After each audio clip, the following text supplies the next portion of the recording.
তানজিম সাকিব বের হতেই একজন খুদে ভক্ত সাকিবের দিকে ছুটে গেলেন, সাকিবের কাছে অটোগ্রাফের আবদার। এরপর মুস্তাফিজুর রহমান যখন বের হলেন তার কাছেও একের পর এক সেলফির আবদার। বাংলাদেশ দলের ক্রিকেটারদের কাছে লঙ্কান ভক্তদের এই আবদারগুলো দেখেই বোঝা যাচ্ছে বাংলাদেশ এই মুহূর্তে কোথায় অবস্থান করছে। আগের ম্যাচেই বাংলাদেশ দল লঙ্কানদের হারিয়ে দেবার পর এই মুহূর্তে সিরিজে সমতা বিরাজ করছে এবং লঙ্কান দর্শকদের কাছেও যেন বাংলাদেশ দলের ক্রিকেটারদের বাড়তি একটা ওই চাহিদা তৈরি হয়েছে। মুস্তাফিজকে হয়তো লঙ্কানদের সবাই চিনেন। চেন্নাই সুপার কিংসে যখন মুস্তাফিজ খেলেছিলেন পাথিরানের সাথে, সেই মুস্তাফিজের বন্ধুত্বের গল্পটাও হয়তো এদের প্রত্যেকেই জানেন। মুস্তাফিজের সাথে পাথিরানার বন্ধুত্বপূর্ণ সম্পর্ক বজায় থাকবে, সেটি হয়তো এই ভক্তরাও প্রত্যাশা করবেন। এই ভক্তরা আরো কিছু আবদারও জানিয়েছেন আজকের দিনে। প্রতিটি ক্রিকেটার যখন টিম হোটেল থেকে বের হচ্ছিলেন, মিরাজের কথাও বলতে পারি। মিরাজ এই মুহূর্তে ব্যাটে বলে পারফর্ম করছেন দুইটা ফরম্যাটে, এই মুহূর্তে বিশ্বের অন্যতম সেরা অলরাউন্ডারদের একজন। তারও আসলে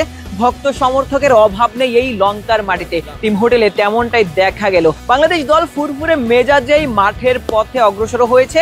এই ম্যাচে বাংলাদেশ জিততে পারলে সিরিজটাও জিতে নিতে পারবে। শ্রীলঙ্কার মাটিতে প্রথমবারের মতো, যে কোনো ফরম্যাটে প্রথমবারের মতো সিরিজ জয়ের একটা সুযোগ রয়েছে লিটন কুমার দাসের দলের সামনে।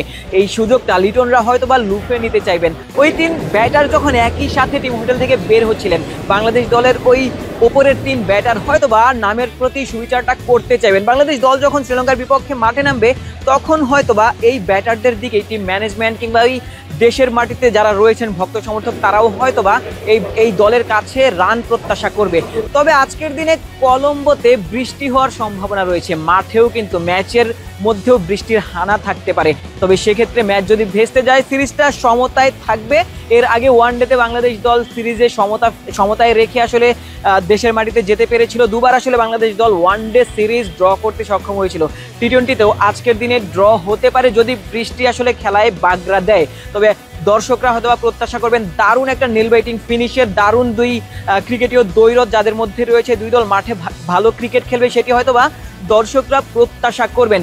এই ক্ষেত্রে আমার 35,000 দর্শক লঙ্কানদের যখন সমর্থন করবেন তখন বাংলাদেশ দল হয়তোবা ক্রিকেটীয় ওই স্কিলের সাহায্যে ব্যাট কিংবা বলে এই প্রতিপক্ষের ওই 11 জন ক্রিকেটার কিংবা 35,000 দর্শককে তাদের জবাবটা দিতে চাইবে। হয়তোবা এই আর প্রেমাদাসায় বাংলাদেশ দল প্রথমবারের মতো সিরিজ জয়লাভ করতে সক্ষম হবে, তেমনটাই হয়তোবা আমরাও প্রত্যাশা করব। কলম্বো থেকে আশিক সারোয়ার, নিউজ 24, শ্রীলঙ্কা।